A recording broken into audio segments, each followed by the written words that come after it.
SC వర్గీకరణ పేరుతో దళితుల మధ్య విభజన సృష్టించే రాజకీయ కుట్ర జరుగుతోందని, ఎస్పీ వర్గీకరణకు వ్యతిరేకంగా పార్లమెంట్లో చట్టం చేసే వరకు నిరంతరం శాంతియుత పోరాటం కొనసాగిస్తామని మాలా మహానాడు జాతీయ అధ్యక్షుడు డాక్టర్ ఆర్ఎస్ రత్నాకర్ అన్నారు.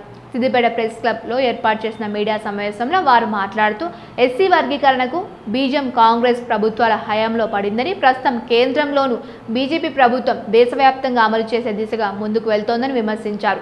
ఎస్సీ రిజర్వేషన్ల ద్వారా ప్రయోజనం పొందుతున్న వర్గాలకు సంబంధించిన అధికారిక గణాంకాలు స్పష్టంగా లేకపోయినా పరిమిత ప్రయోజనాలు సమన్వయం, సామాజిక న్యాయం పేరుతో దేశవ్యాప్తంగా ఉన్న ఎస్సీ కులాల మధ్య ఎలా పంచుతారని ప్రశ్నించారు. తెలుగు రాష్ట్రాల్లో ఉన్న ఎస్సీ కులాల మధ్య రిజర్వేషన్ల ప్రయోజనాలు ఎలా పంచుతారో కేంద్ర రాష్ట్ర ప్రభుత్వాలు స్పష్టం చేయాలని డిమాండ్ చేశారు.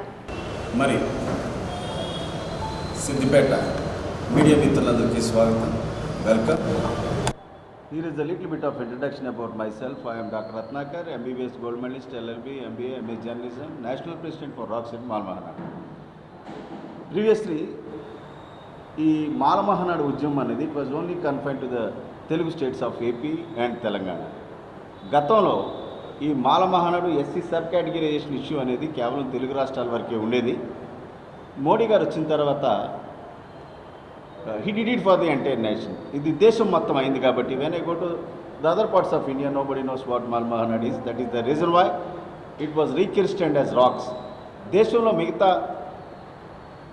ఏరియాస్కి పోయినప్పుడు మాల్ మహానాడ్ అంటే తెలియదు కాబట్టి we are fighting under the banner of RACCS. RACCS stands for roar against categorization conspiracy of ఎస్సీస్. కుట్రపూరిత ఎస్సీ వర్గీకరణ వ్యతిరేక గర్జన అనేటటువంటి పేరుతో మిత్రులారా ఈ యొక్క పోరాటాన్ని సాగించడం జరుగుతూ ఉంది. నేను ఒక 2 years బ్యాక్ ఇదంతా అసలు దేశంలో ఏం జరుగుతుంది అంటే the guys of social justice and sub classification అనేటటువంటి పేరుతో దేశంలో ఏం జరుగుతుందో దేశంలో ఉంటున్న ప్రజలందరికీ తెలియజెప్పాలనేటటువంటి ఉద్దేశంతో త్రూ మీడియా ఇది 360+ ప్రెస్ కాన్ఫరెన్స్, ఇది ఆల్మోస్ట్ 5 స్టేట్స్ తిరిగాను, ప్లీజ్ తిరగడం జరిగింది. 360 తర్వాత సిద్దిపేట రావడం జరిగింది. భారతదేశ చరిత్రలోనే ఎప్పుడు కూడా ఇటువంటి ఇష్యూ జరగలేదు కాబట్టి ఈ సబ్జెక్ట్ మీద పూర్తిగా అవగాహన కలిగినటువంటి వ్యక్తిగా బీయింగ్ ఏ రీసెర్చర్ మీకు కూడా మీరు తెలుసుకోవాల్సిన అవసరం ఉందని చెప్పేసి సందర్భంగా తెలియజేస్తా ఉన్నాను మిత్రులారా.